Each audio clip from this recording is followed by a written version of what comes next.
Hai semua, kembali lagi dalam video kali ini bersama saya Hansen Satrio Pamungkas. Di video kali ini saya akan menjelaskan tentang pengaruh perkawinan muda terhadap ketahanan keluarga.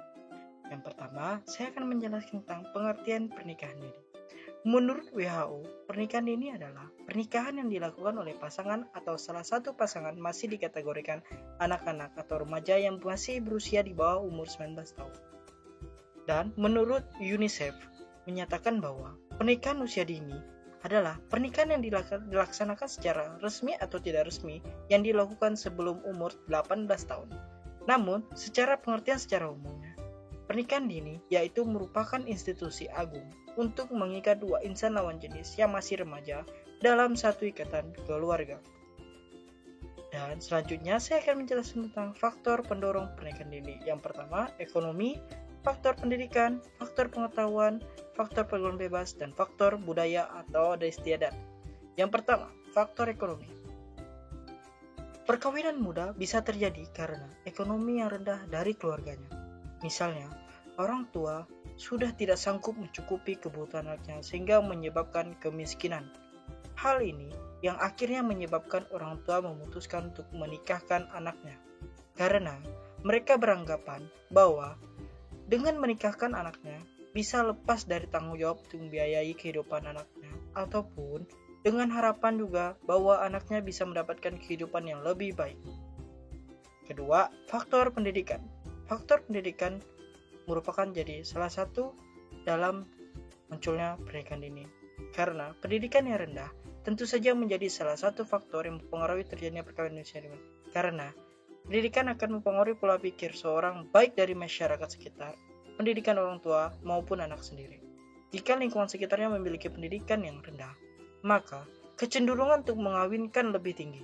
Apabila pendidikan yang dimiliki tinggi, maka tentunya mereka akan berpikir kembali tentang melakukan perkawinan, meninjau dari berbagai pemikiran tentang bagaimana faktornya, apa yang akan terjadi ke depannya, dan lain-lainnya. Selanjutnya, faktor pengetahuan. Pengetahuan adalah segala sesuatu yang diketahui, di mana hal ini berhubungan dengan kepandaian seorang atau kepintaran seseorang. Sehingga dalam perkawinan muda ini, faktor pengetahuan sangat mempengaruhi untuk seseorang yang melakukannya.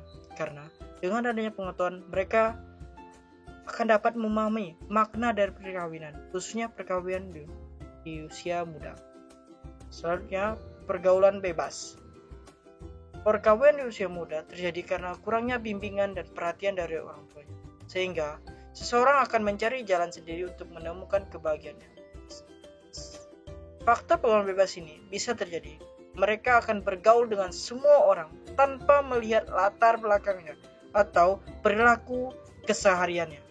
Adanya pergaulan bebas ini yang bisa menyebabkan usia muda karena terjadinya kehamilan sebelum melakukan pernikahan. Sehingga mau tidak mau mereka harus memutuskan untuk melakukan perkawinan di usia muda. Selanjutnya, faktor budaya atau adat istiadat.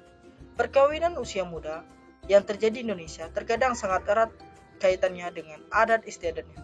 Misalnya, perjodohan yang dilakukan oleh orang tuanya sejak kecil.